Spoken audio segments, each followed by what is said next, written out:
Long ago there was a small castle that was toppled by the false Metezus and found above the sea in the Gulf of Navpaktos. The town was made again on a hill. It belongs to the Hasi of the Pasha of the Morea and is a Kazi with a degree of 150 whites. To the north, Aigio is bordered by the sea. It is a small market town with 200 low and high tiled houses, built with stone, with trees and their gardens. The plain that is found to the south is fertile and full of villages.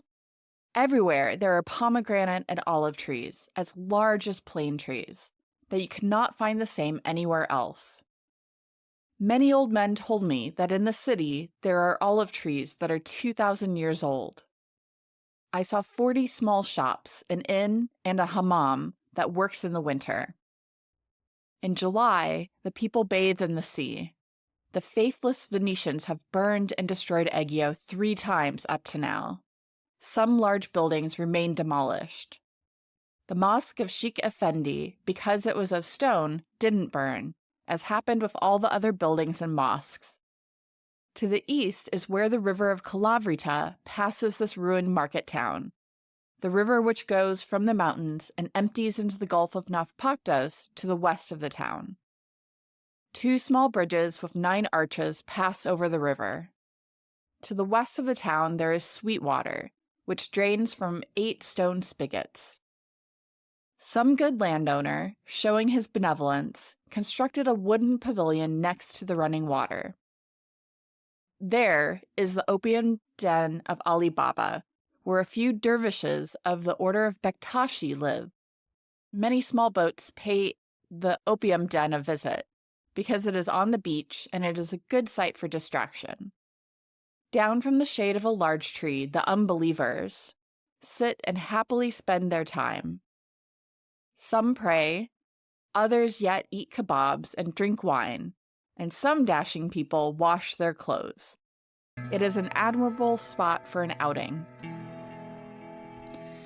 This is from Travels in Greece, 1668 through 1671 by Evlia Kalebi. This is actually a translation of the Greek translation of Kalebi's books. The Greek translation was published by Dimitris Loupis in 2005. It includes Kalebi's travels in the Peloponnese, Ionian Islands, Crete, and the Aegean Islands, some of which are not available in other translations. I'm Jen Glabius, and this is a Hawanaki Deep Dive, a podcast about mapping and analysis for historical and archaeological research. In this episode, I'll discuss the town of Aigio, which was also known as Vostitsa at the time, and how the town has changed over the years. Let's dive in. I visited Aigio in June of 2022, wandering around the streets and taking pictures of buildings and other interesting objects for the Dispatches from Vostitsa series of blog posts that I posted for Patreon supporters. I took pictures of the area around the port, where the old railroad tracks run along the water, along with a new walking path.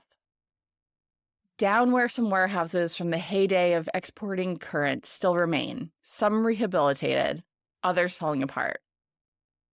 And up above, where the main part of the town has been located for hundreds, if not thousands of years. I took pictures of the town museum, which is based in an old house that unfortunately was closed when I tried to visit. And I took pictures of the churches that I wandered past, including churches mentioned in the Venetian records from 1700. Once I was back home, I was thinking about those churches, and I decided to georeference the map of the town of Vostitsa, which is included in the Venetian records from 1700. I have a photocopy from the book of the published records. I needed to match up at least 3 locations from the map from 1700 to those same places in the modern map of Aigio to do the georeferencing, to match up the 1700 map with the modern day.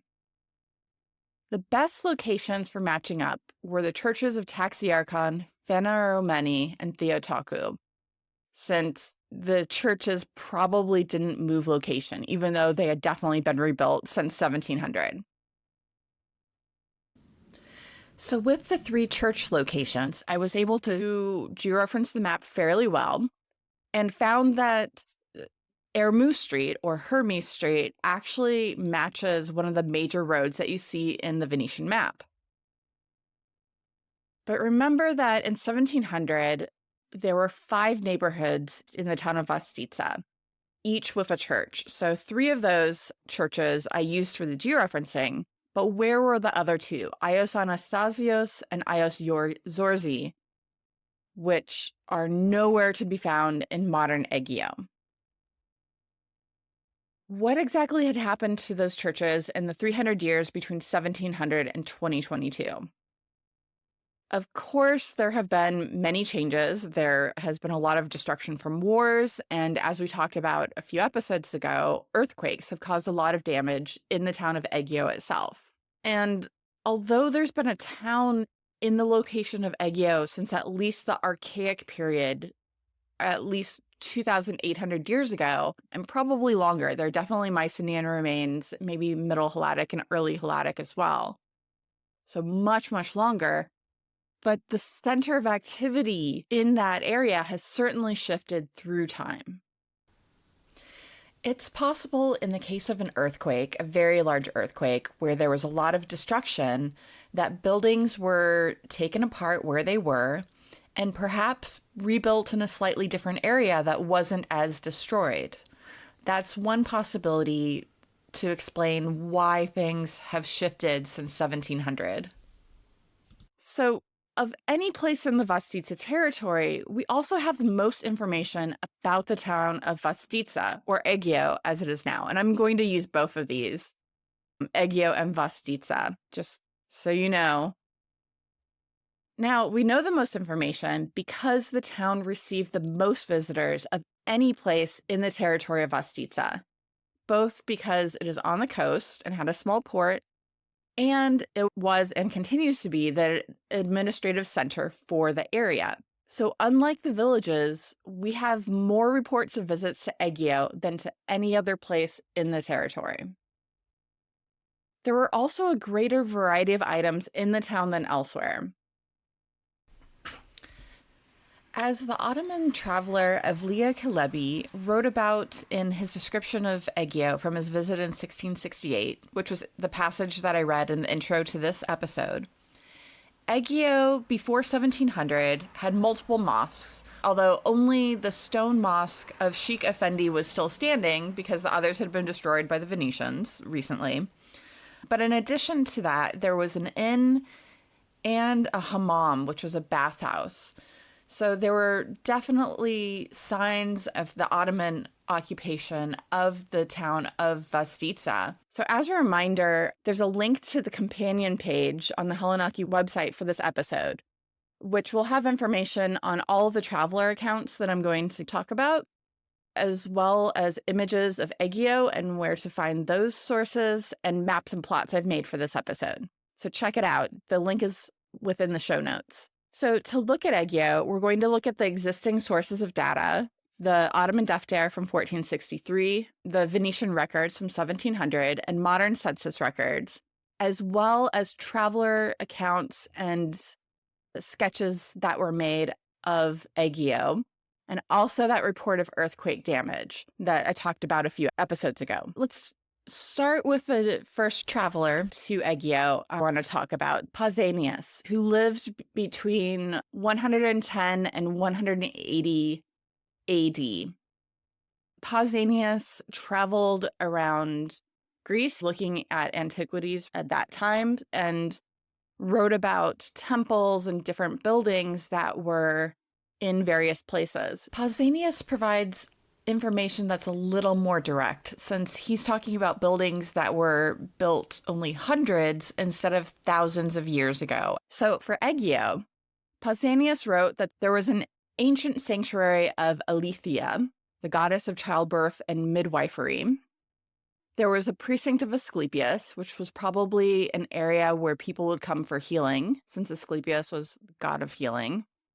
There was a temple of Athena. There was a grove dedicated to Hera. There was a theater, and next to it, a sanctuary of Dionysus. And those two go together, since Dionysus, with his revelry, was often the patron of the theater. There was a marketplace, as you would expect, an agora. And within the agora, there was a precinct of Zeus and a sanctuary of Artemis. Outside the marketplace, but next to it, there was a temple shared by Apollo and Artemis. So she had a sanctuary within the marketplace and then shared a temple just next beside it. All of this was in the upper part of Aigio, and there's a cliff and a small piece of land next to the water. Down by the water, there was a sanctuary of Aphrodite. There was a sanctuary of Poseidon, which you would expect him to have a sanctuary near the water, since he's the god of the sea. There was a sanctuary of the maiden, daughter of Demeter, so also known as Persephone. There was a sanctuary of Zeus the Assembler, and this was where, according to the Iliad of Homer, this is where Agamemnon had assembled the Greeks for the war against Troy. We're not done yet. There's also a sanctuary of Demeter Panaion, so Demeter of all of Achaea, the area of the northwestern Peloponnesus. And there was a sanctuary of safety. So there was a lot of stuff down by the water, which was down below, as well as things up above in the main part of the town. So this was the state of Aigio in the 2nd century AD. During the Roman period, some of the Roman era forum, the marketplace, has been identified in Aigio and has been excavated, and other buildings as well. But none of those other buildings have been clearly identified, even though Pausanias has this description. There hasn't been anything identifying to describe them. And all the things that have been excavated are in the upper main part of the town. There's nothing from this period seemingly in the lower part by the water. And this makes sense because with destruction, whether from warfare or natural disaster like earthquakes, the area by the water definitely got more of a pummeling. It was destroyed many times by tsunamis, as will be described in traveler accounts coming up in just a little bit. But even if both parts, the upper and lower part, were destroyed equally, many times the stones from those buildings were taken out because they were no longer part of a standing building, and they were placed into a new building. From the Roman period, then Greece becomes part of the Byzantine Empire. And there's that period when there are migrations or invasions or incursions by Slavic peoples.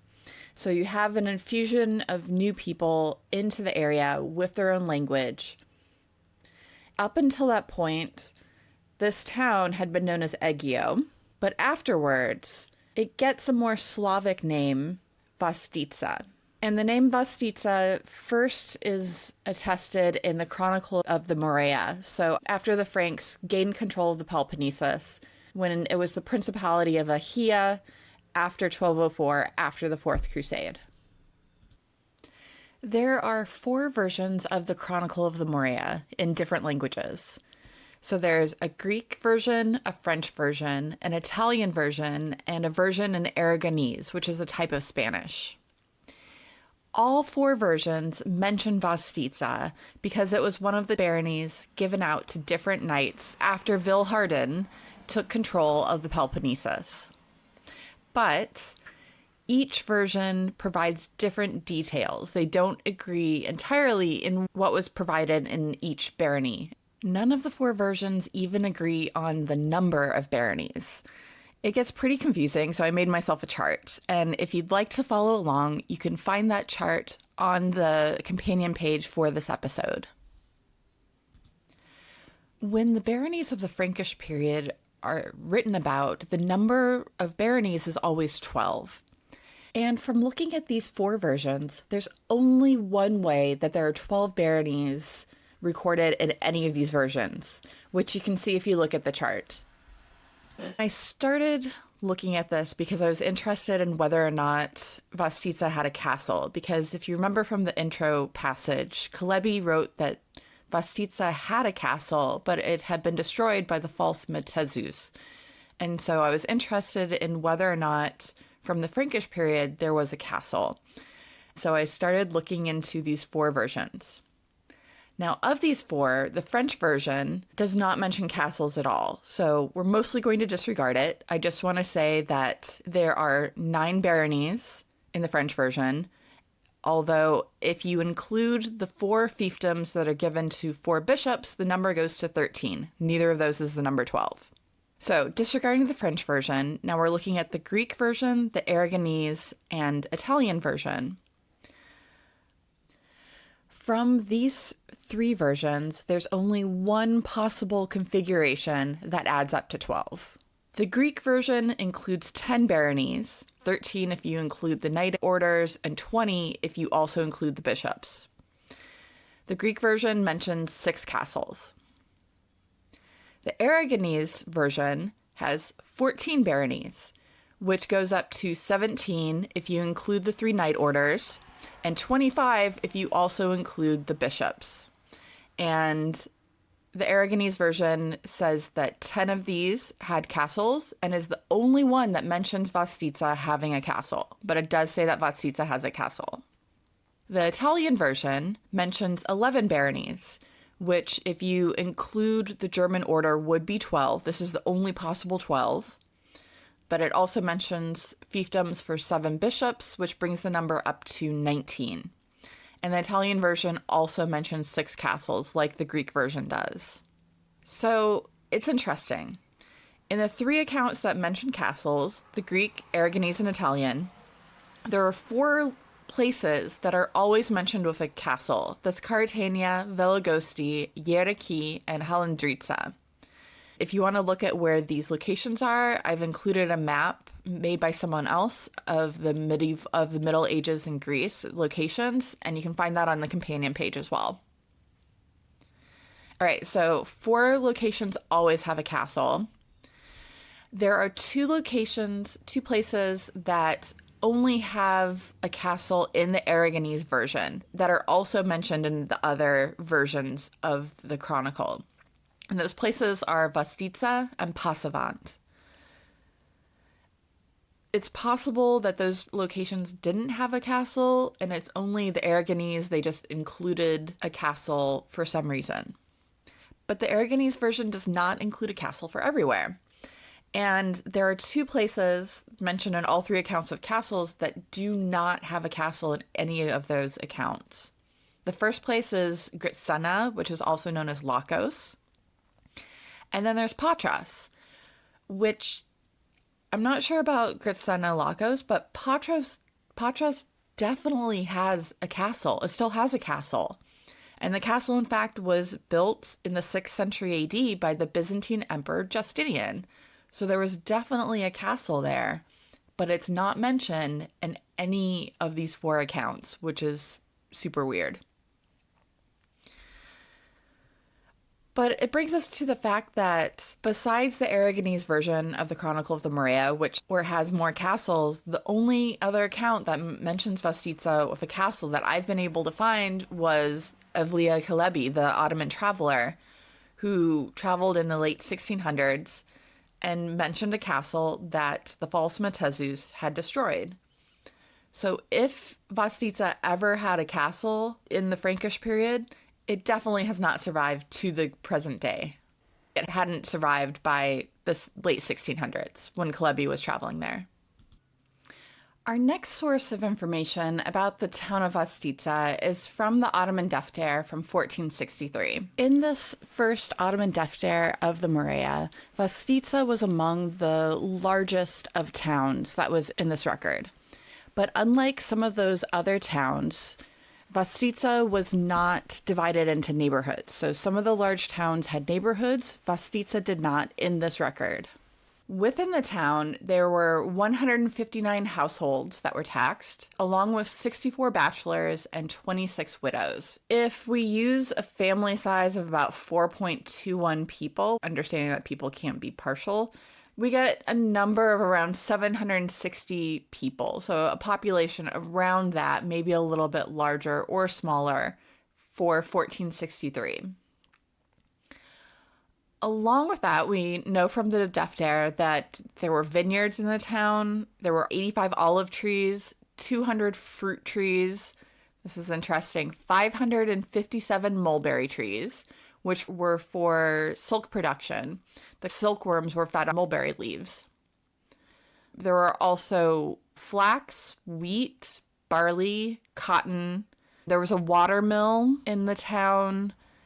And there were also salt pans. It was along the coast, and so there was salt production in the town of Vostitsa. And remember, this was right at the end of the Byzantine period, at the beginning of the Ottoman period. So there were no mosques or other Turkish buildings there at that time.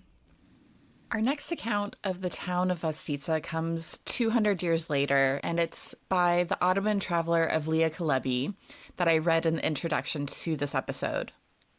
Çelebi was visiting Aigio, Vostitsa, at the end of the long 30-year war between the Venetians and the Ottomans, in which the Ottomans took control of Crete. And during that time, the Venetians had tried to attack Ottoman holdings in the Peloponnese to try to draw them off, which didn't work. And so that's why Çelebi writes that the Venetians had burned and destroyed Aigio 3 times to that point. And Vostitsa, the town of Aigio, was still partially destroyed when Çelebi visited. So the only mosque standing was the one of stone by Sheikh Effendi. All other buildings and mosques of that sort had been burned. The town still had an inn and a hammam, the hammam being a bathhouse. There were 40 small shops that Çelebi saw.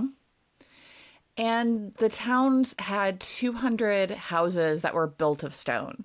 So it was still in place, even though there were signs of destruction when Çelebi visited.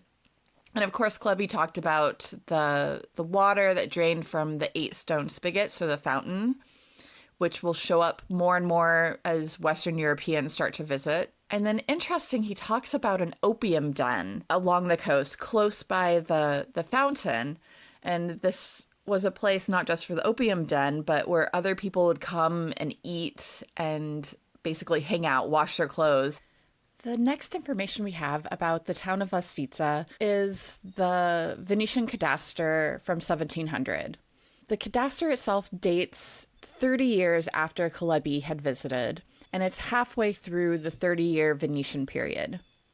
In addition to the actual written records of what and who were in the town of Vostitsa, there's also a map of the town itself, and it provides some complementary information, but it doesn't show everything that you have in the written record, so keep that in mind.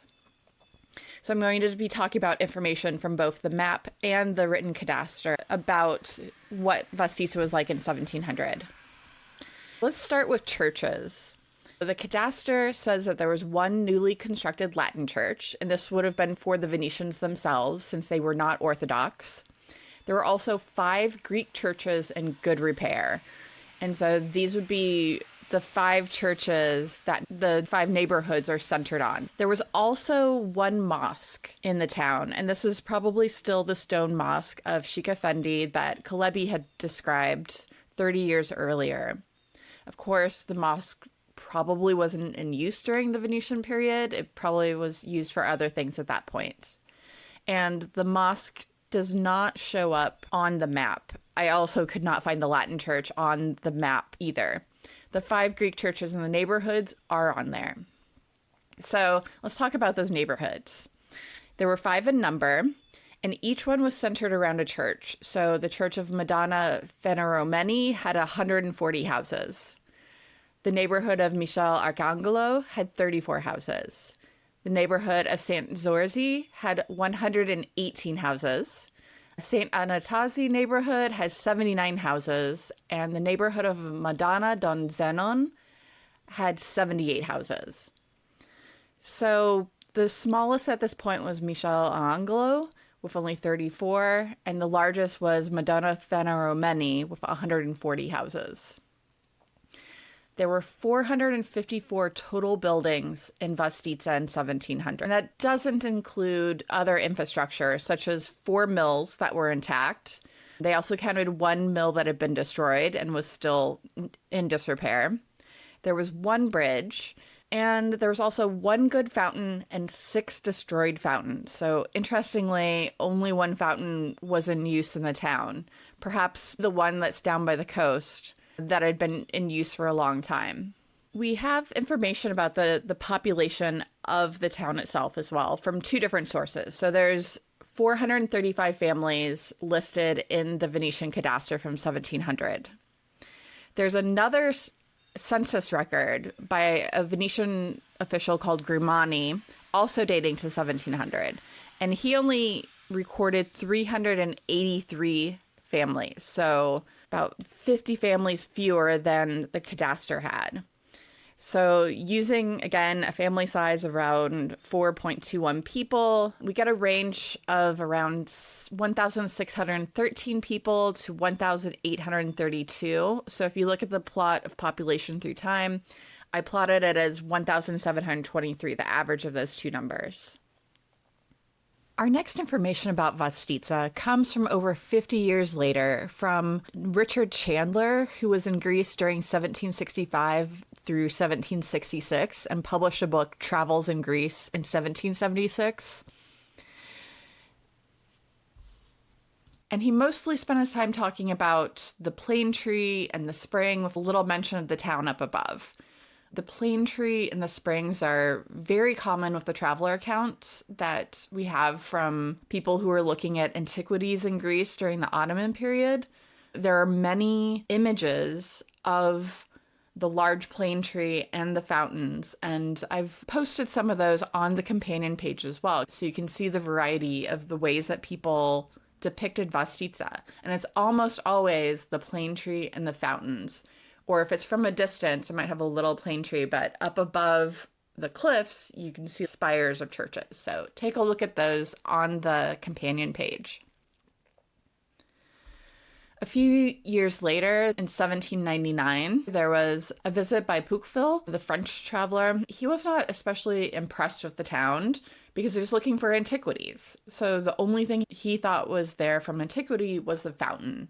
So Pouqueville wasn't impressed. He talked about the fountain. He mentioned that they had places to drink coffee beneath the large plane tree, and also that there were small vessels at the port of Vostitsa that loaded raw silk, cheese, currants, undried skins of oxen, brandy, wines, and sardines.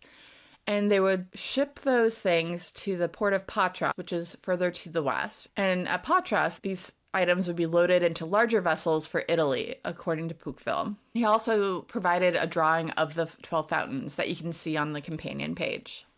So shortly after that, Colonel Martin Leake, who was in the British military but very interested in antiquities, visited in 1806.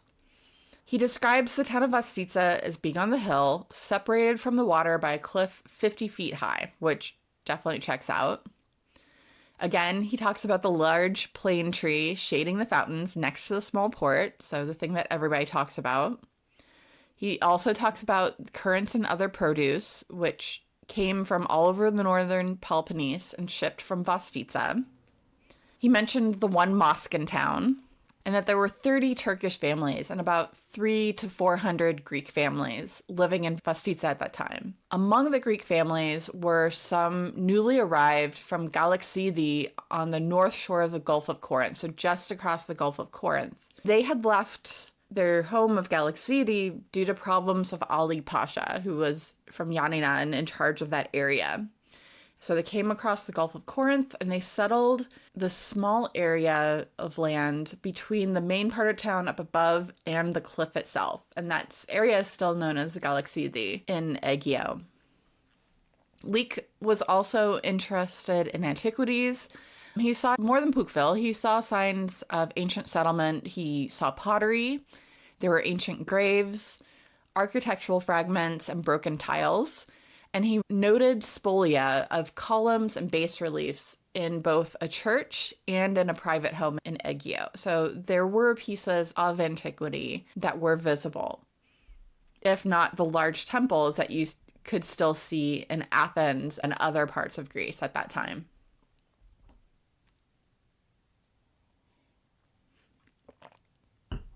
Leake visited in 1806. 11 years later, in 1817, there was that large earthquake that damaged most of Aigio that I talked about a few episodes ago. That report gives us some really good information about the neighborhoods of Aigio because it describes damage by neighborhood. So to start with, there was a Turkish quarter, which had 62 houses, 52 shops, and 6 ovens, which think of an oven as a common oven where people would bake their bread. 2 important houses had been damaged in the Turkish quarter, as well as 33 of the houses inhabited by Turkish people, so over half. 22 of the shops damaged, 4 of the ovens, so a lot of damage. Minor damage to 24 further houses, 30 shops, and only 5 houses and 2 ovens and a Sufi monastic complex were undamaged. The mosque itself, presumably the one of stone, was completely destroyed. So it did not make it through this earthquake. In the neighborhood of Venetian, there were 208 total houses. Over half of them, 112, were seriously damaged. 73 could be repaired and 23 were undamaged. The Church of the Blessed Virgin Mary, Venetian, was also undamaged by this earthquake. The neighborhood of St. Michael Arcangelo, which had 270 houses total, of the 270, 218 were seriously damaged, with only 7 undamaged buildings. And the church itself was split from the top to the bottom. So a lot of damage in that neighborhood. The neighborhood of St. Zorzi, there's no report except that there was a very old church and belfry of St. George, St. Zorzi, which had been seriously damaged, but no mention of houses or other buildings at all, except for the church, and that it was a very old church. In the neighborhood of Galaxidi, so those immigrants from the north coast of the Gulf of Corinth, there were 69 houses total. Only 3 were seriously damaged, 21 weren't touched at all, and 45 could be repaired. The last neighborhood was Isodia, or Madonna Tonzenon. There were 83 houses total, of which 82 were seriously damaged. Only 1 house was undamaged, and the church was damaged as well. So from this report on the damage from the 1817 earthquake, note that the only thing in St. Zorzi, that neighborhood, was the church, and there's no mention of the neighborhood of St. Athanasi at all. This report from 1817 and the Venetian cadastral records from 1700 are the only 2 that mention the number of buildings per neighborhood. And so I've plotted that out just to see the change from 1700 to 1817. And you can find that plot on the companion page. Shortly after that was the Greek Revolution. There was definitely damage to the town during that time. But our next source of information is from 1830, from the Expedition Scientifique des Morais, the French expedition. One of their reports was on architecture and antiquities. And from that report, we know that there were both medieval and ancient reliefs in the town. And there was an inscription that had been part of the church of Isodia Theotoku, which is also known as Madonna Tonzenon. So it changed names through time. But there isn't much else about the state of the town, unfortunately, because that would be really interesting. And after that, what I have are the modern Greek censuses. So 1879, there was a population of 5,311, and the population mostly goes up from there, except there's a dip between 1907 and 1920 due to outmigration. And then between 1920 and 1928, there's a huge increase in population. And that's probably immigration due to the population exchanges at the end of the Balkan Wars. Greece and Turkey exchanged Orthodox and Muslim population, so there was a massive change in population at that time. This is all very interesting, but the information that I have from these reports doesn't necessarily tell me what happened with Vostitsa. The 1817 report of earthquake damage by neighborhood is really interesting, but it's really good to map out these things as well. There's a map from 1700 that I've georeferenced onto present-day satellite imagery, and it matches the 3 churches that still exist in Airmu Street. Not much else is similar. And so the information about neighborhoods is interesting, but I like to see maps. I need to kind of see it in person. So I went looking for maps of Aigio between 1700 and today, just to get a better idea of what was going on.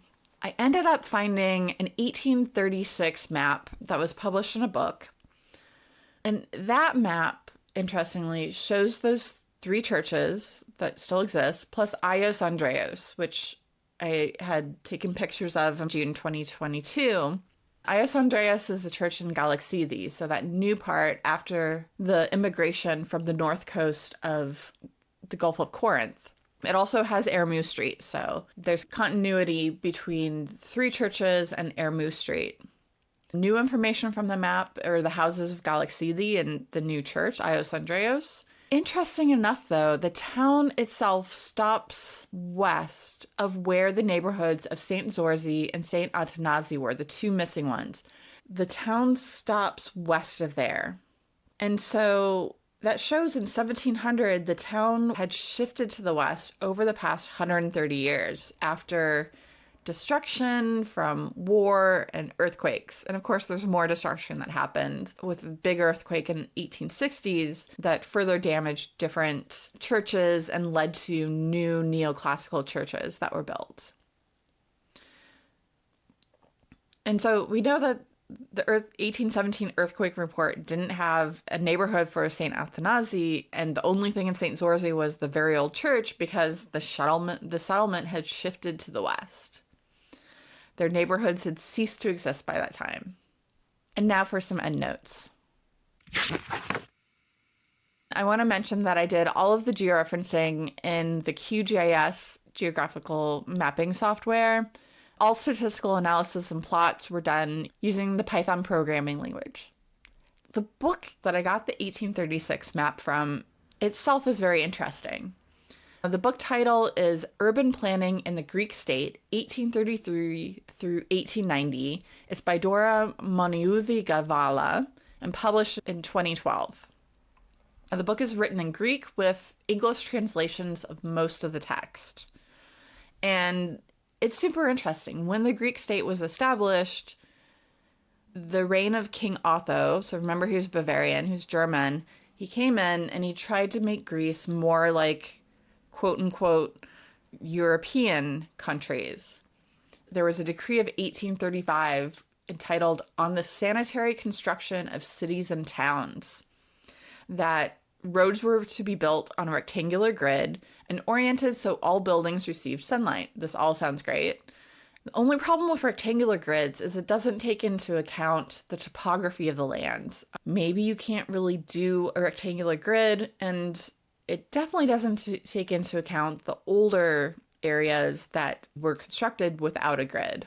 And so there was a map of a plan for Aigio that dated to 1835 that had a rectangular grid overlaid on some of the newer areas of Aigio. There were parts of town west of the Church of Phaneromene, which had been the westernmost area in the 1700 map. And those areas have a regular grid, and you can see that in the street plan today. Thanks for listening. Email questions or comments to deepdive@hellenaki.com or ask them on the Hellenaki Deep Dive Facebook page.